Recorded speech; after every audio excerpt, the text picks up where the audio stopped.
प्रभू तुम्हा बरोबर असो. योहान लिखित शुभवर्तमानातून घेतलेले वाचन. हे प्रभू तुझा बरोबर असो. आठवड्याच्या पहिल्या दिवशी संध्याकाळी जेथे शिष्य होते तेथील दारे यहुद्यांच्या भीतीमुळे बंद असता येशू आला आणि मध्ये उभे राहून म्हणाला, तुम्हाला शांती असो. असे बोलून त्यांनी आपले हात व कूस त्यांना दाखविली.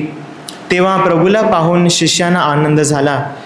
येशू पुन्हा त्यांना म्हणाला, तुम्हाला शांती असो. जसे पित्याने मला पाठवले आहे तसे मीही तुम्हाला पाठवतो. असे बोलून त्यांनी त्यांच्यावर फुंकर घातली आणि त्यांना म्हटले, पवित्र आत्म्याचा स्वीकार करा. ज्या कोणाच्या पापांची तुम्ही क्षमा करता त्यांची क्षमा झाली आहे, आणि ज्या कोणाची तुम्ही तशीच ठेवता ती तशीच ठेवलेली आहेत. येशू आला तेव्हा 12तील एक म्हणजे दिदुम म्हटलेला थोमा हा त्यांच्याबरोबर नव्हता. म्हणून दुसऱ्या शिष्यांनी त्याला सांगितले, आम्ही प्रभूला पाहिले.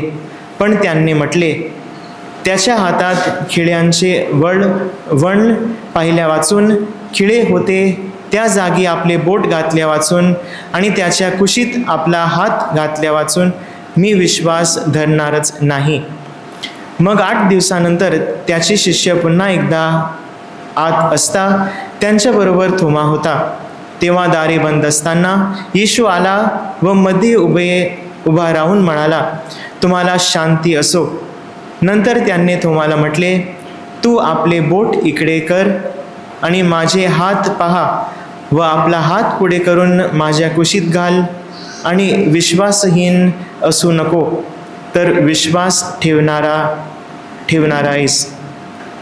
थोमाने त्याला म्हटले, माझा प्रभू व माझा देव.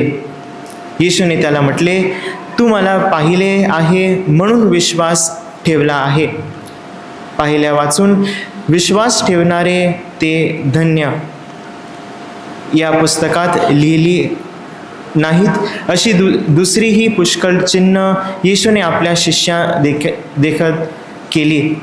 येशू हा देवाचा पुत्र ख्रिस्त आहे असा तुम्ही विश्वास ठेवावा, आणि विश्वास ठेवून तुम्हाला त्याच्या नावाने जीवन प्राप्त व्हावे म्हणून ही लिहिली आहे. प्रभूचे हे शुभवर्तमान. हे प्रभू